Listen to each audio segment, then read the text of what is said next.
started our book launch for Cinema and Society, Film and Social Change in Pakistan by Ali Khan and Ali Noble Ahmad. The moderator for our session is Asif Nurani.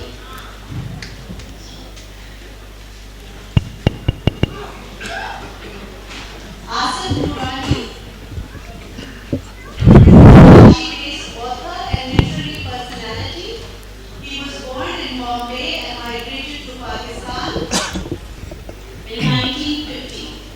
He became the editor of the widely circulated English language magazine called Eastern Film at the age of 21 and continued there for 7 years before joining a multinational. Asif Nurani is widely traveled. He writes on cultural subjects such as literature, art, music and movies. Asif. शुक्रिया। Hello, मेरे बाएं तरफ माफ़ कीजिएगा, मैं कभी कभी आदतन उर्दू में भी बात करूँगा, तो but I will try to stick to English. I have on my left Hasan Zaidi, जो एक बड़ी फिल्म के हवाले से और बहुत मोतबर शख्सियत है, और इनके न सिर्फ ये कि इन्होंने कारा लिटरेचर फेस्टिवल मुनक्किद किए, उसके अलावा फ़िल्मों पे लिखा और बहुत अच्छा लिखा। वो एक अच्छे सहाफ़ी भी है, जर्नलिस्ट भी है, कुछ अरसे हेरल्ड में थे, फिर दाग़ मुफ़ारक़त दे करके ये शायद न्यूज़ में चले गए। तो but he is since his wife is not around, I can say that music, a film has been his first love. Is that correct, Hassan? Yes, and you want to mention that also filmmaker. Oh yes, of course, he's a filmmaker also. Nabil, आप अपना तारुफ खुद करवाएंगे? I'm Ali Nabil. I'm I'm an academic. I'm based at the Center for Modern Oriental Studies in Berlin. I have been at LUMS since 2009, although as of this month I'm no longer at LUMS. And with my colleague Ali Khan, who unfortunately cannot be here today, we've edited this book on Pakistani cinema, which we're hoping to launch.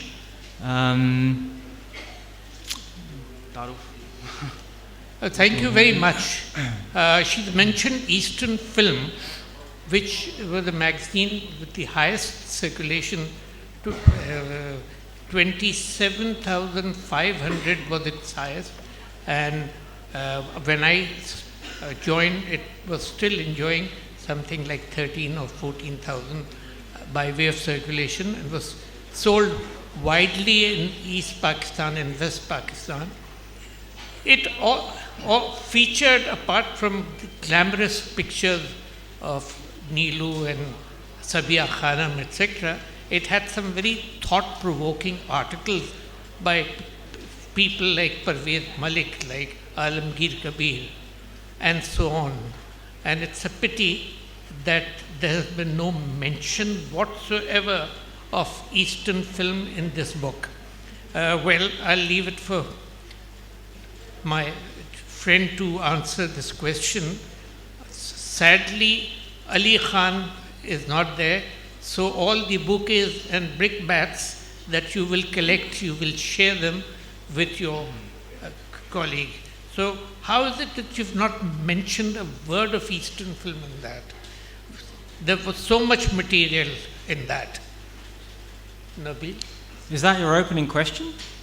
Yes, it's the question. Well, would I be able to introduce what we did do in the book rather than address the exclusions first? Is that all right? Because there's so much. It's not an exhaustive text. The first thing I would say is also, are you sure there's no mention of Eastern film? Because there is an abridgment of Mushtaq Ghazar's out-of-print book, which, and there is an abridgment of Kabir's book, which are the only two books on Pakistani cinema in English that I know of. Hassan could perhaps tell me if there are others. But there will be exclusions. It's not an exercise in producing an encyclopedia. That's not what we were trying to do. And if you want to make a list of all the things that are excluded, it just seems to me an odd place to begin. Nonetheless, what my answer would be is that I would need to check those two entries, right? The abridgment of Ghazdar and the abridgment of Kabir. And I'd like to check more carefully that particular bit of information which you're so upset about isn't there. And are you 100% sure it's not there? It isn't. Anyway, we hope that a new edition will come out soon, because there are certain other things which need to be. Hassan, you are very much in a position to write about the history of Pakistani cinema. You've had a very international outlook, and at the same time, you were fully entrenched in our society. Why didn't you attempt a book on the history of Pakistani cinema? One word answer, laziness. But basically, I have to admit that I find I'm in an awkward place. I've written on film as a film critic. I've covered film as film business, as an analyst for various publications. But I'm also actually trained as a filmmaker, and I actually stopped writing reviews once I began making films, because I just thought it was unethical to review at the same time. But given the total lack of any, no, I wouldn't say any, but mostly any sort of substantial writing on film in Pakistan, it's sometimes awkward for me, because at the same time that I'm a filmmaker and I know the ins and outs of what's going on with issues that are faced, that filmmakers face in Pakistan, I find writing on it not up to par, and it's actually most commonly glad that this book has come out, because at least there's an attempt to start talking about these issues and to start looking at film in a different way than the way it's usually looked at. I was asked at one point by Amina Sayyed to sort of do an update on Mushtaq Ghazdar's book, and as I said, I'm just lazy. And I didn't, because also I didn't have the kind of knowledge that Mushtaq Ghazdar did, and I just thought it would take a huge amount of work to start trying to try and update that book. So I think as far as the good things about an endeavor of this sort is that, unlike India, which actually has a very long history and tradition of academic scholarship about film, Pakistan has seen almost nothing. The problem I have as a filmmaker sometimes is that a lot of scholarship on film seems to be stuck in an academic bubble.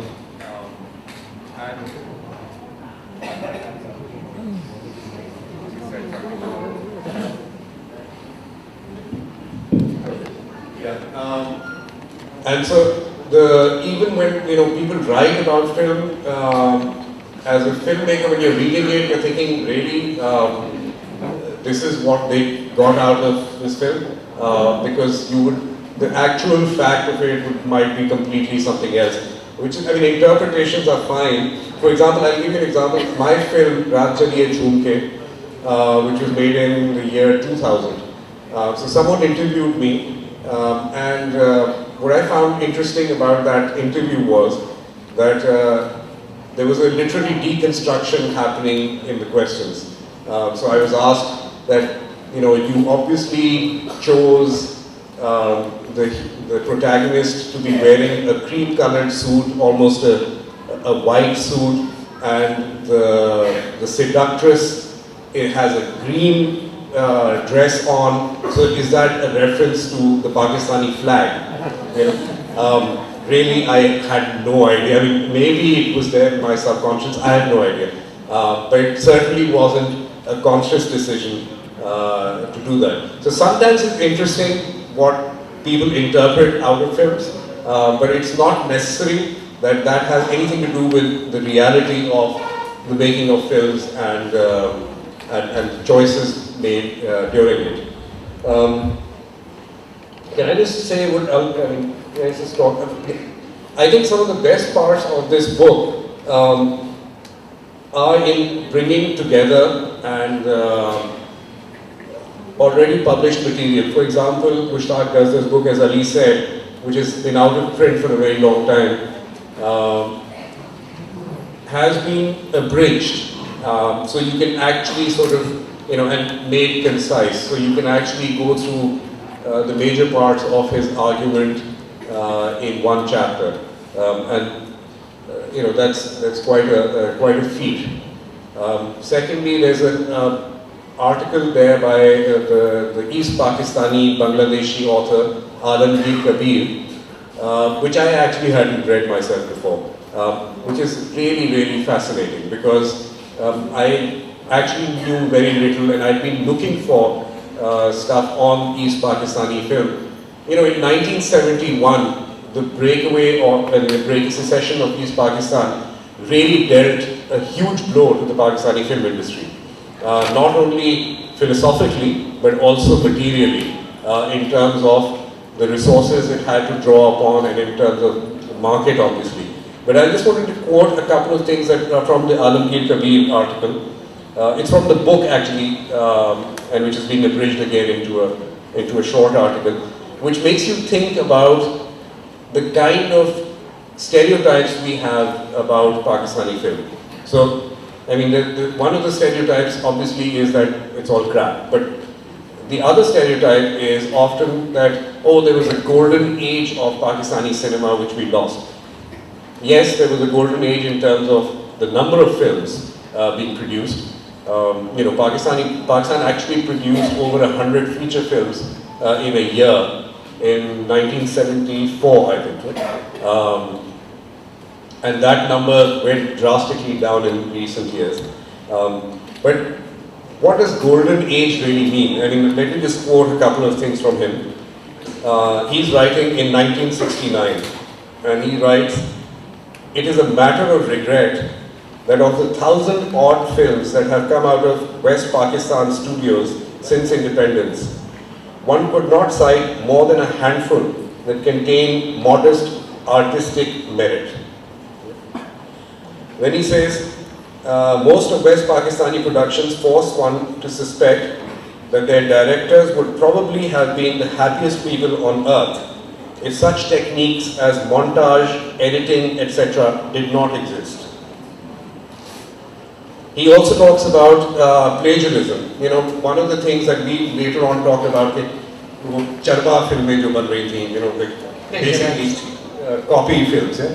Now, some of you probably remember it, and some of you might know this, but what used to happen in Pakistan is that before the advent of, you know, there was no internet obviously, but before the advent of even the VCR, Pakistanis had no way of seeing Indian films. So, you know, once they were banned, and people used to go across or have someone in India go and watch the films and record the dialogue on a tape recorder. And those things used to be smuggled across back to Pakistan and given to producers here, who would then sort of transcribe them and make up their own film according to what they wanted, and which would be just a copy. And so Kabir talks about this as a scourge and talks about intellectual bankruptcy and self-defeating practice, and which are all prescient things, because this actually was part of what led to Pakistani film's downfall. He also talks about film journalism. And again, this is like 40, 50 years ago. He talks about it as puerile. And he says that writers are not well versed enough in their subjects, and more importantly, don't even see films. But they just pick up things from Western publications and just copy them and sort of write on them. Thank you very much. And not only that, they used to pay money to Indians and get the entire screenplay here and then copy it, and it started with the ban of Indian films. The worst thing that could have happened was the banning of Indian films, with the result that cinema houses started losing cinegoers. But coming back to the book, we were talking about film and social change in Pakistan. There is a chapter which is devoted to Guru Dutt and Dilip Kumar, who did not act in even one single Pakistani film. So how come you added that chapter in film and social change in Pakistan? Well, thanks for the question. I think the question in itself reveals precisely why one needs to have inclusions such as this. When you're doing a book about Pakistani cinema, I think you need to disaggregate what film is from cinema. We're also looking at the cinema and cinema culture in Pakistan. And by the way, Pakistani film itself as well, I think, cannot be understood outside of its relationship with Indian cinema. Now, actually, I think, I'm guessing you all are the same as me in this regard. Wouldn't it be true to say that actually Indian cinema plays a bigger part in our life worlds than Pakistani cinema? So, if one of the essays in this book, and it's a beautiful essay, it's by Zia Sardar, who's over there, is dedicated towards a kind of Pakistani appreciation, or a kind of connoisseur's appreciation of Indian cinema at its aesthetic classical height in the 1950s and 60s, I don't think that's out of place, right? Cinema isn't the same, but you can't draw a line between culture in that way. The other thing I'd say is that actually part of the history of Pakistani engagement in cinema is to do with our viewing of Indian films, also our role in distribution of Indian films, right? I grew up in London watching Amitabh films, and all the biggest suppliers and distributors of, and these were on VHS in those days, of Indian films were Pakistani shops, right? So that's one strand, I think, out of 14, 15 chapters that I think we can live with that, can't we? We can live with some sense that actually one aspect of Pakistani cinema culture, it's India, right? And actually our engagement with India, our relationship with India, and Indian cinema. So I think it should have been more about the Indian influence on Pakistani cinema rather than about two individuals. But having said so, I think you have covered some aspects of the cinema which was never covered before. For instance, there is a whole section on the posters. I think never before has anyone written in such detail how posters were used and what was the difference of the posters made in Karachi, Lahore, Peshawar. Then, of course, you've written I will have to disagree with you there. You will disagree with me. What? Because I actually have a published chapter on posters in a different book, which Ali and Ali wanted to reprint, but it's also an Oxford University Press, and I don't know. What's the name of the book? It's called Mazar Bazaar. It's edited by Saima Zaidi. It's not an article that I would. I think Ali Khan's article is far more extensive, but I did find it a bit strange that it wasn't referenced, since the point of reference was actually from that.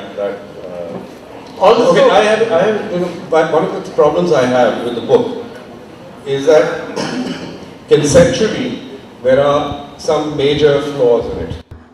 So now, when we were talking about Ziauddin Sardar's article. I mean, it may be a great article, and Guru Dutt, of course, and Dilip Kumar have actually drawn huge amounts of scholarship on them.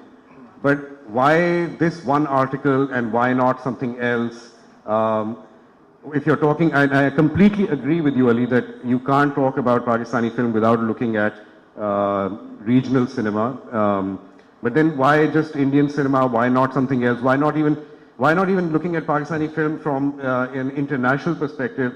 Because it does draw influences, especially now, from Hollywood, from even European cinema sometimes.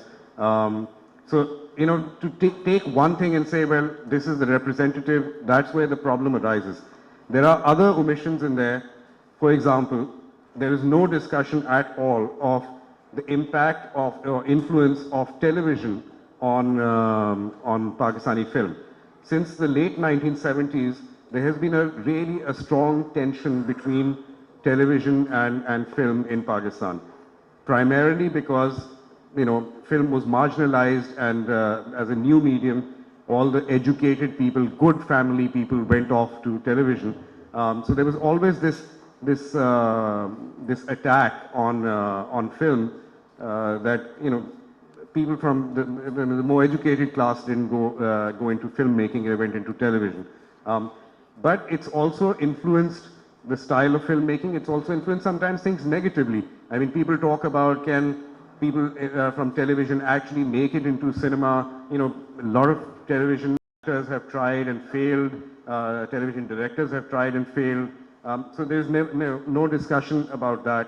The book talks about the national project of, for example, during Ayub Khan's time, of trying to create a national cinema. I don't know what national cinema really means, but it doesn't mention at all the ways that filmmakers resisted that and sort of sometimes subverted that government pressure. So you have films like Zarqa, which is ostensibly about Palestine, but actually the entire underlying subtext of it is about Ayub Khan's regime, and how that kind of film, those kind of films came out. There's no, there are some other mistakes and omissions in the book as well, which I'm not going to touch on. But one of the other major things I feel is that sometimes some of the essays are really interesting, they're really fun to read, but they're in an esoteric sort of space. And you can argue that it's film studies which is to blame, but also that there's very little connection to the real world of Pakistani filmmaking, and even the chapter on recent Pakistani cinema is quite thin, I would say. Thank you. The other good chapter that I would recommend is Language and Ideology in Pakistani Cinema, and The Foot Worshipper's Guide to Watching Maula Jat. How many people have seen Maula Jat in the crowd? 1, 2, 3, 4, 5, 6, 7, 8, 9, 10. Very few people, so we won't discuss it. And while having said this, if one point which emerges very strongly is that there's nothing on film music. Film music is so important in the Indo-Pak cinema, except for the so-called art films or realistic films. Even today, you find the number of songs may have gone down, but there are songs being played in the background. Do you know that there are films whose record sales, the sales of the gramophone record was more than the sales of the tickets?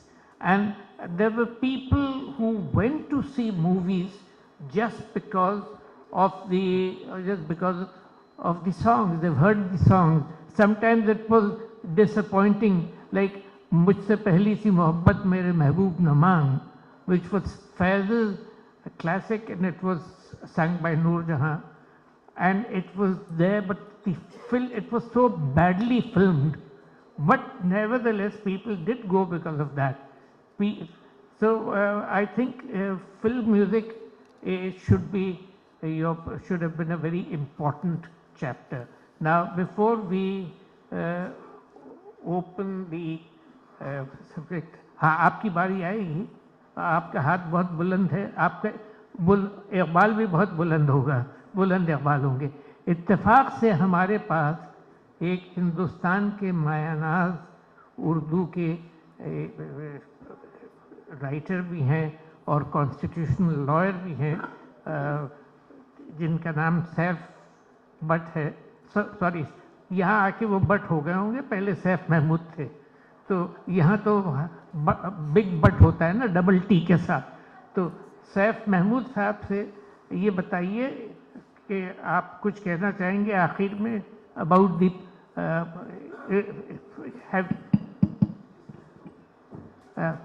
वैसे यहीं आ जाए आप हिंदुस्तानी cinema का society पे बॉलीवुड की बात कीजिए, क्या असर हुआ है? देखिए, मेरे ख्याल से पहली बात तो जो आप म्यूजिक की अभी बात कर रहे थे, I think the greatest disservice that has happened in the Indian society so far as Bollywood or Indian cinema is concerned is the death and the conscious demise of music and poetry in Indian cinema. और ये मैं ये नहीं कह रहा हूँ कि अच्छी फिल्में नहीं बन रही, अच्छी फिल्में बन रही हैं, लेकिन जो म्यूजिक और सिनेमा का खात्मा किया गया है इंडियन सिनेमा में, और म्यूजिक और पोइट्री जो है वो सिर्फ गानों में नहीं थी। There was music in dialogues. अब मुगल आजम का डायलॉग है, बाखुदा हम मोहब्बत के दुश्मन नहीं लेकिन अपने उसूलों के गुलाम हैं, एक गुलाम की बेबसी पे गौर करोगी तो शायद हमें माफ कर सको। This dialogue in itself evokes such emotions, it is highly poetic. या आप मेरे महबूब का वो सीन ले लें कि जब राजेंद्र कुमार साधना की गिरी हुई किताबें उठाते हैं और उनका हाथ देखते हैं और पीछे गाना बज रहा होता है कि याद है मुझको मेरी उम्र की पहली वो घड़ी जब तेरे मरमरी हाथों को छुआ था मैंने, मेरी एक बर्फ सी लहराई थी जब तेरे मरमरी हाथों को छुआ था मैंने। शकील बदायूनी, हाँ वो भी कुछ गानों की वजह से शायर बन गए थे। तो अब ये सब जो है वो खत्म होता जा रहा है सिनेमा में। किसी ने, मेरे ख्याल से अशोक वाजपेयी साहब ने या किसी ने कहा था कि सिनेमा में हर सच जो है एक अधूरा सच है, और वो पूरा तब होता है जब देखने वाला उसमें कुछ अपना सच भी शामिल करता है। अब इसकी कोई गुंजाइश ही नहीं रह गई है कि देखने वाला अपना सच भी शामिल करे, क्योंकि अधूरा सच देना भी हम लोगों को बंद कर दिया गया है। अब अक़वाल अल्लामा के कि वो न वो इश्क में रही गर्मियाँ, न वो हुस्न में रही शोखियाँ, न वो गज़नवी में तड़प रही, न वो खम है जुल्फ़े अयाज़। बहुत शुक्रिया। नाउ बिफोर वी, जी एक मिनट, सबसे पहला सवाल खातून आप ही से करूंगा, और लेकिन टू रैप इट अप, नोबील, will you, the lady said we have left with just 20 minutes, जिसमें से 1 मिनट तो ख़त्म ही हो गया, तो 19 मिनट है, उसमें आप 5 मिनट में अपने ख्यालात का इजहार करें या 4 मिनट में करें। If you would like to. Sure. Thank you. Well, rather than respond to some of the sort of grievances that have been listed about the book, I mean, what I'd say first of all is that I'm a little concerned. I mean, I would always want to respond to criticism, right? But it has to be based on a serious reading of the material, right? A proper engagement with the material. So when I'm told that there's no engagement with music, that's just not true, or television, those issues are raised again and again in several essays in the book. I would agree there is not enough, right? There's never enough, and there's certainly room for people to begin serious work on this. And really the purpose of the book is to get the ball rolling, and hopefully these omissions will at least highlight what kind of work needs to be done. I would absolutely agree. It's amazingly hard, by the way, to get people to write well about television. Another point that Hassan made earlier, I'd like to also, emphasize. I fully agree with this problem with film studies, right? Having a kind of set of concerns that don't actually relate very well to the practice of filmmaking, and also it's not very good communication. That's why much of the book is not actually academic writing. It contains literary prose, it contains travelogues, it contains memoirs. There's a memoir by Mantu. There's a range. There's photo essays. There's a range of things. But many of the concerns that are raised, I'm perfectly sympathetic. Right, more needs to be done on this. On the other hand, I feel I would like people to have a sort of a sustained, detailed look at the book, and really look at what is in there before being overly, before emphasizing what's not. One thing I'd point out in respect to the discussion you were saying about, Hassan, that there isn't any engagement with Hollywood and so on. Well, I think Iftikhar Dardi's piece is looking at that, and I think, yes, absolutely, we don't want to only think about the relationship with India. We want to position these films, and there's a whole range of essays on the action film, which is, of course, a global phenomenon. There's an essay on the horror film, 2 essays on horror films. So, we've tried our best to keep it diverse in that respect, in terms of thinking of the different relationships and different comparisons that we might make. The discussion about Punjabi cinema, I think, is a really interesting one. Punjabi cinema is an interesting case precisely because language is so important, which is unusual given that cinema is a visual medium. And if you think about the intensity of the metaphorical language in Bharat and this kind of back and forth that Mola Jatt has with Noori Nat, I think that's a very interesting thing. That's something I'd emphasize to somebody who wasn't a Pakistani, right? If somebody from abroad asked me what's really interesting and unusual about Pakistani cinema, what I've learned, I'd say one of the things is precisely the cinema that we don't really value that much, don't even count as Pakistani cinema, right? The Punjabi stuff, the B-movie stuff. And with respect to music, sorry, am I talking too much? No, one more point about just music? another 2 minutes and 15 seconds for you. Okay, so on music, one of the issues that's touched upon in the book, and there's only so much that can be said about this. It hasn't been studied in very much depth, but since in Pakistan we also have a very difficult relationship with cinema, there's a strong tradition of cinephobia, I'd say, a kind of shunning of cinema, or a discrediting of cinema. It kind of has gone into subterranean spaces. It did in the 1980s, certainly. And you've got a kind of quite an erotic cinema, right? A kind of, let's face it, it's got soft pornographic elements, right? If you really want to know what distinguishes a Pakistani film from an Indian film, how do you know it's a Pakistani film? Let's be clear. It's because the choreography is absolutely smutty, right? Like a contemporary 1980s or... and that's something that nobody seems to actually really think about. And what we're trying to think about in the book is, the relationship with... That lady has... Well, absolutely, and social change is the key, right? Will the lady stand up, please? Let him finish. Let him just finish, and then you...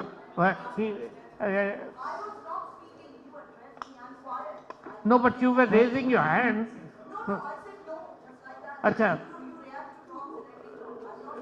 Okay, so you... Okay, thank you very much. It seemed I'm mortally scared of you, but carry on. इधर से भी एक सवाल आ रहा है. सवाल ले ले. Is that all? इधर से आ रहा है, मैं कह रहा हूँ एक सवाल. Yes, please. अपना नाम बताइए. Your name, नाम ज़ियाउद्दीन सरदार. Sorry, General Musa. Ziauddin Sardar. So sorry, I'm hard. जिंदा नहीं है, मैं जिंदा हूँ. There are a couple of things I find this very, very strange, but there are a couple of things I want to say. The question was raised, why is my chapter in the book? Right. First of all, I have to point out that the essay... First of all, I have to point out the essay was not about Guru Dutt. The essay is actually called Dilip Kumar Made Me Do It. And it's almost a book. It's a 40,000 word essay, and it has a great deal about Dilip Kumar. But it makes a very important point. And the point is this, that Pakistan does not only exist in Pakistan. I remember an immigration officer at New York airport. He looked at my passport, which is a British passport, and he says, born in Dipalpur. So he said, where is Dipalpur? So I said, Dipalpur is northwest London. Is that part of Pakistan that is in northwest London? Because a lot of Pakistan is in Britain, a lot of Pakistan is in America, and a lot of that part of Pakistan actually has a great deal to say about Pakistani cinema and about social change and the impact of cinema on us and how we were shaped, right? It was that part of Pakistan that discovered Raaj Chaliye Jhumke, right? That we saw together, in fact, in Glasgow, and talked about it and discussed it. So I think it needs to be appreciated that that aspect of Pakistan also has to be part of the history of cinema in Pakistan. So that's the justification I'm Thank you very much. That's You one, raised the right point. one other point I would like to make is that here is a young Pakistani academic, Nabil Ahmed, who has produced what nobody else has done. Now, all books, I've written 50 books, right, in my life. All books have a beginning, a middle, and the end. You have to exclude certain things, and you don't have, they're not encyclopedias. But here is a young Pakistani academic who has produced a scholarly work, whether it's part of film studies, whether it's part of film studies or not. In fact, if it wasn't for film studies, the book would not be done, and nobody will appreciate anything that Zaidi Saab has ever done. So film study does have its function. The point I want to make, that should we not celebrate a young academic like that who's done such a thing, instead of starting the discussion by saying your book doesn't have a chapter on this and your book doesn't have a chapter on that. How absurd, right? He should be congratulated and we should be proud of him. Thank you very much. Now, any questions? Can I just say one thing, that I actually prefaced my remarks by saying that this is great that something like this has happened, because there's absolutely such a void of anything written on film. And any discussion that can talk about the fact that how Punjabi and Pashto cinema and whatever rose in Pakistan, and how, in fact, even the smutty cinema grew in Pakistan because of someone like General Ziaul Haq, who banned, one of the responses to banning flesh was to have flesh-colored leggings, which became really awful looking, but that's how they got around the censorship thing. I think that's an important thing, but the assumption is always that that is an important thing, and now we need to look at what else is missing from it, which we need to look at. It's not meant to be an overall critique and that this is a bad thing. Thank you. Any questions? Yes? Any questions? Please. Just to say, look, appreciate that the book is generating a discussion about its quality, but really, also, it's not about me or the book. Let's have a discussion about Pakistani cinema as well, exactly. and where Pakistani cinema is going. The book has tried to trace this very interesting transition, right? When I moved to Pakistan in 2009-10, everything was disappearing, right? There was no production. The existing film stock was disappearing. The exhibition system was disappearing. All these old beautiful cinemas were being knocked down, turned into plazas. Then you had attacks on them by religious fanatics in 2012. And then in the last 3 years, there's been this amazing transition. New production system, new exhibition system, right? All these multiplexes coming out. There's lots to talk about when it comes to Pakistani cinema. And I think all we were really trying to do was do so with a sense of history. So actually, I don't think you can have a conversation about Pakistani cinema without a serious discussion of the poetics of Indian cinema, which is what Zia's piece is about, and many, many other issues that we talk about. And I also think, we want to talk about the high aspect of it, right? These beautiful Mughal-e-Azam and films like that. And also, we want to talk about the smut. Frankly, I think if you're going to have a serious book about Pakistani cinema, you have to look at the cinema that has been produced, and a very substantial part of it has been what some people might call vulgar, there are different ways of describing it, but also in a kind of non-judgmental way to really understand what this material is. why it exists, and at the same time, we have tried to look at these new processes. Now they are 3 years old, right? It's only since 2013 that digital has been the kind of dominant form. So we've only got one piece on new cinema, and I asked Hassan to write it, probably didn't give him enough time to do so. Would love to have had a piece by him in the book, and his excellent piece in Herald on the economics of new cinema is referenced certainly by me, and I think it's a valuable piece. And so, you know, the economics, the business models of new cinema, these are the things we might also be talking about. Where does Hassan see that going?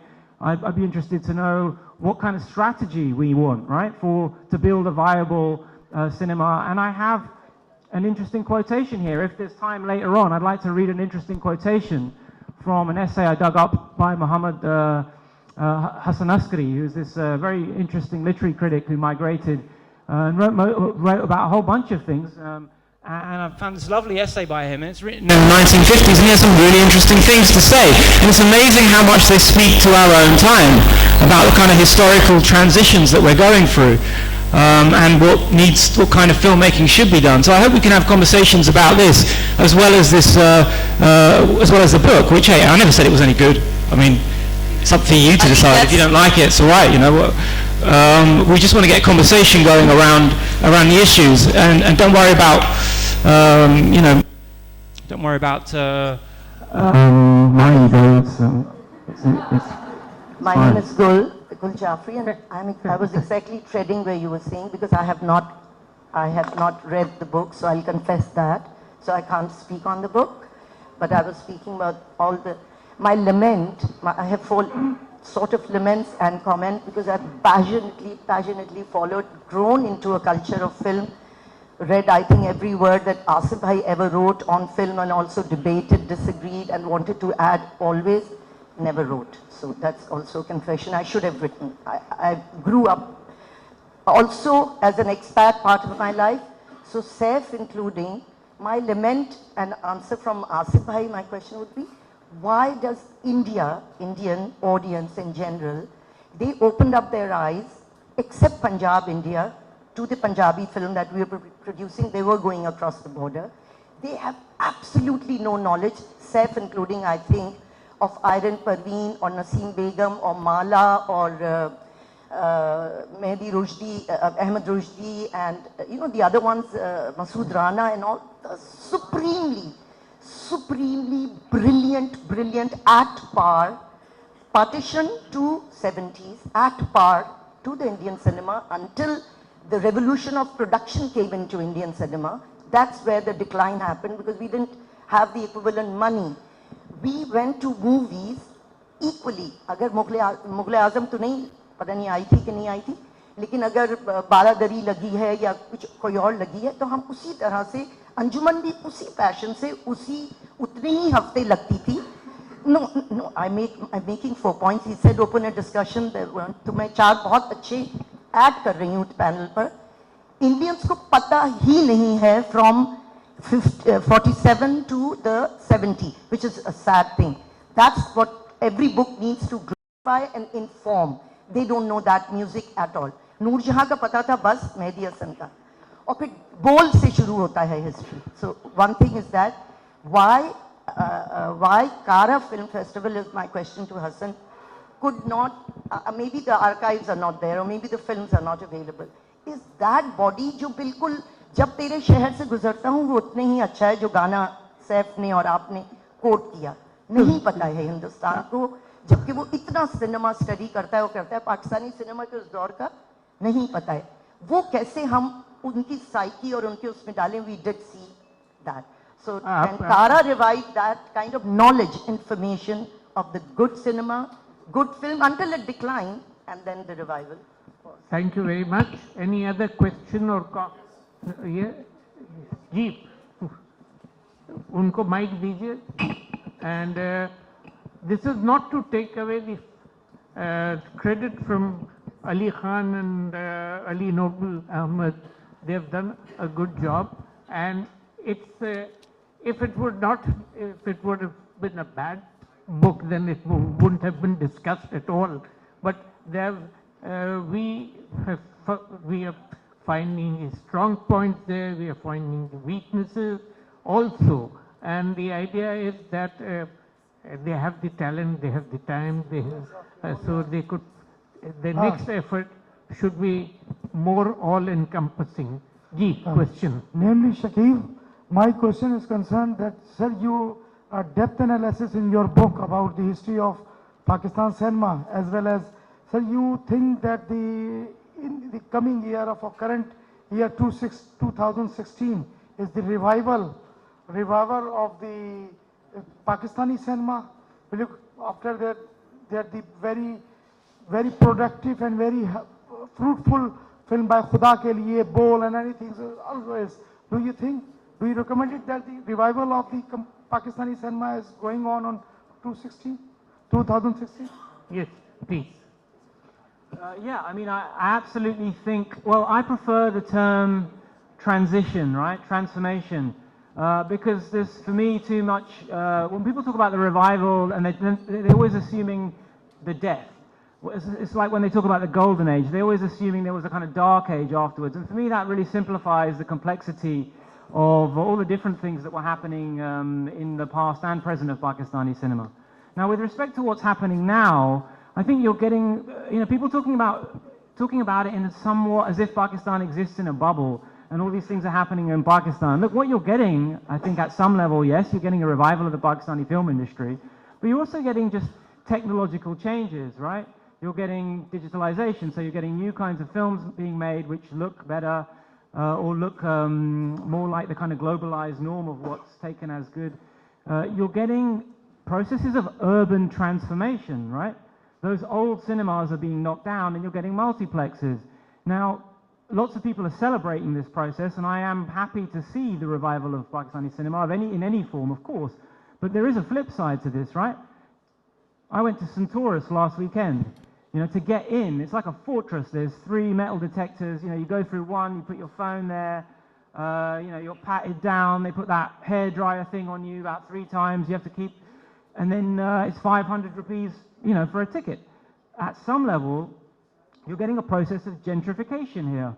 And this has been mapped, this isn't specific to Pakistan, this is something that's happened in India too since the 1990s, and all of Indian cinema's old connections, it had underworld connections, it had a kind of erratic creative process. Now all of that's going to be ironed out, right? You're going to get, Pakistani cinema is going to be cleaned up, you're going to get a kind of new middle class domination of production and a middle class audience. And the kind of business models are going to be far more rational. So the kinds of films that get made, they're going to have to be all that kind of weird and wacky Gujar Badmash stuff that was happening, for the 80s and 90s, which for me is really fascinating. That's, going to become less and less likely, I think, to be a factor in Pakistani cinema. So revival seems to me to have sort of values that I wouldn't subscribe to. Thank you. This is Nasir Sumro. The gentleman, can I just add one thing? I've got a question. Gentleman has been raising hands. Yeah. Sir, I've got a question. I've got a mic, so please help me out. Sir, this is Nasir Sumro. Up there in the back, sir. Right there. Hiya. Yes. Sir, actually, I'd like to ask this question. This is not from the book, but then actually, there is always a sound bite in our movies. There is hardly any substance. I think the movies that we made were like Khuda Ke Liye and then Bol. They were full of substance, and we as Pakistani, people want to see substance, the taboo-breaking movies. And what is your take on that? And I think Hollywood has made a dent all over the world, but we need to challenge them. We need to promote our cinema as well. What about the taboo-breaking movies? Thank you very much. We'll have a session of statements afterward. At the moment, we want questions. This gentleman, yes, you've been raising your hand. This gentleman sitting in the corner, please give him the mic.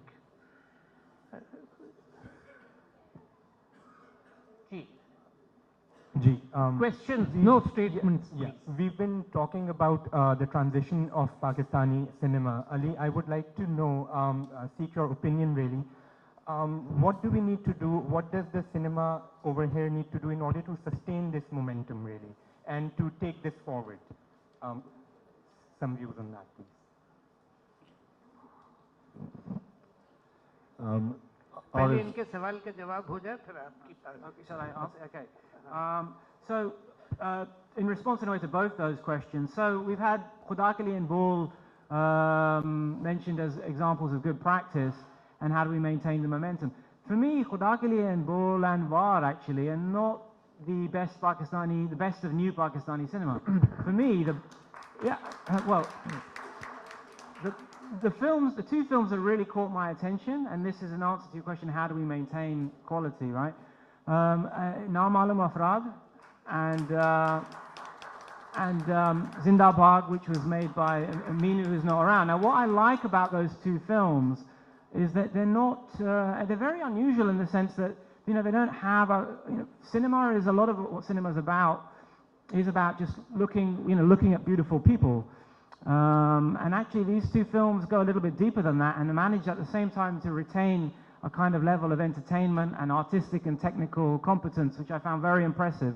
And Naam Alam Afrad in particular, really, it seemed to me fantastic. It was really about Pakistan and about the kind of economic condition, that insecurity. The whole film is about this, this kind of theme of an insurer, someone working in insurance, trying to rob a bank. The word Paisa, I think on average every 2 or 3 minutes is mentioned in that film. And at the same time, and it's the same as in Zindabad, and at the same time, both films at the core, you have these three losers, right? They're not actually successful people. They're struggling, and what's getting them through it is friendship. And that to me, in terms of, if you want really to be successful, Pakistan, the Pakistani film industry, you need to think, look, what do we have that India doesn't, right? Rather than saying, humne India ka mukabla karna hai, we need to have stunning, massive, high-budget films. We'll never be able to compete with them in that respect. What we do have is we have our own stories.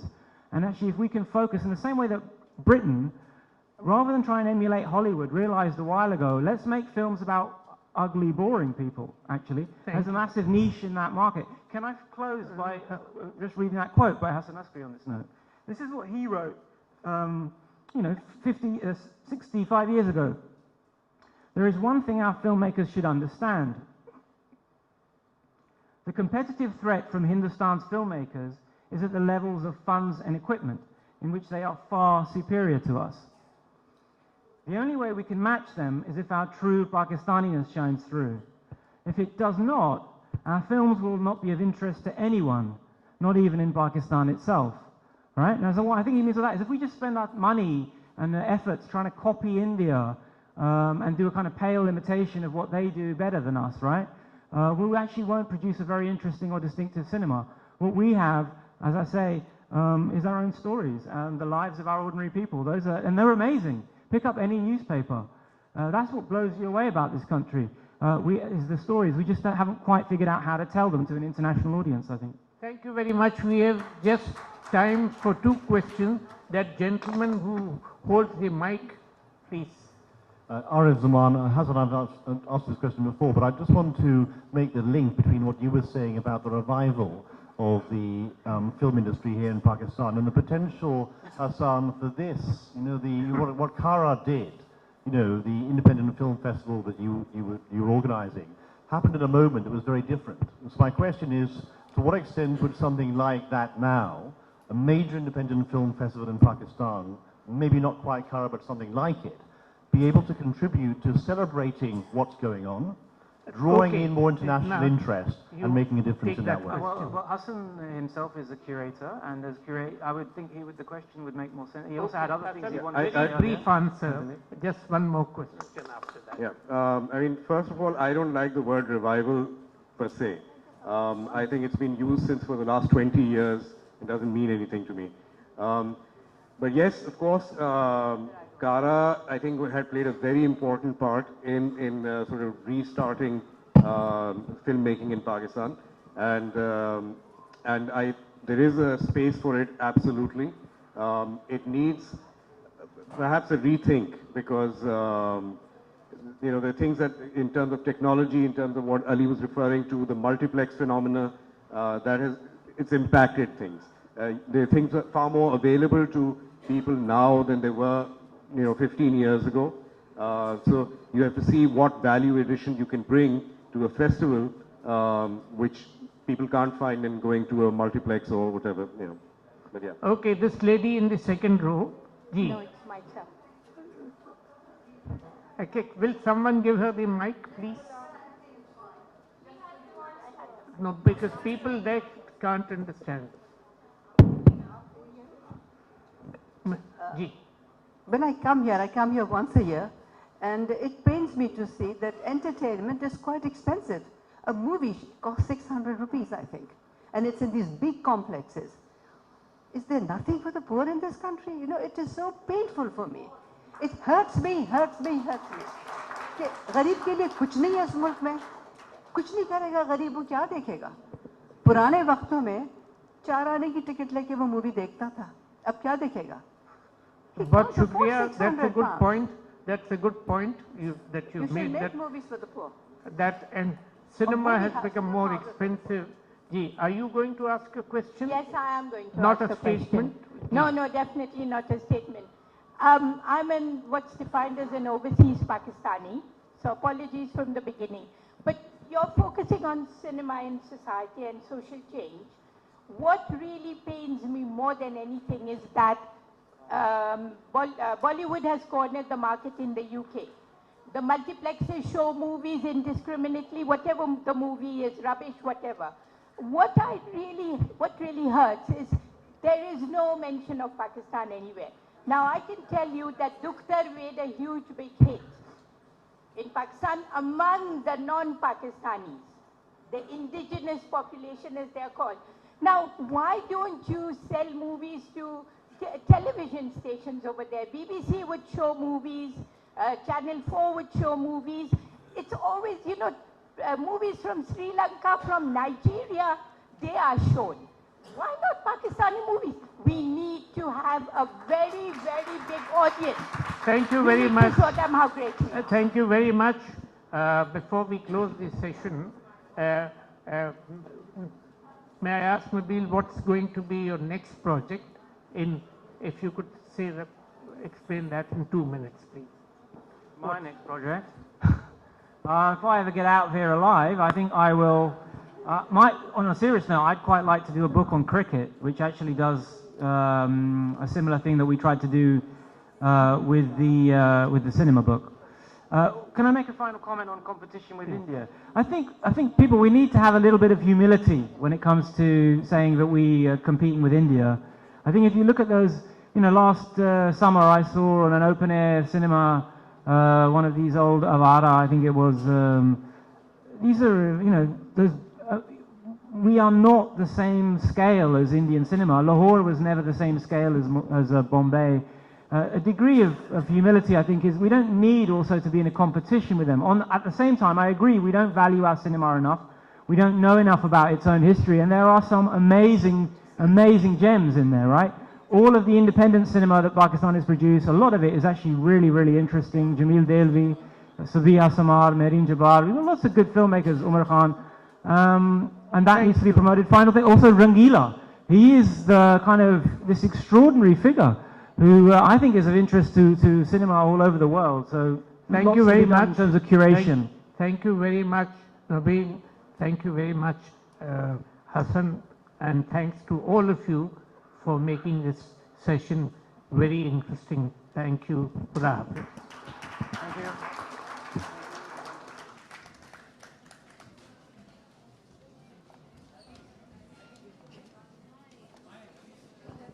Hello ख़वातीन और हज़रात, आपके लिए एक ऐलान है कि ये cinema and society किताब गेट पे अवेलेबल है. आप लोग इसको जाते जाते ज़रूर ख़रीदते हुए जाइएगा. शुक्रिया. अब हमारा नेक्स्ट सेशन होने जा रहा है.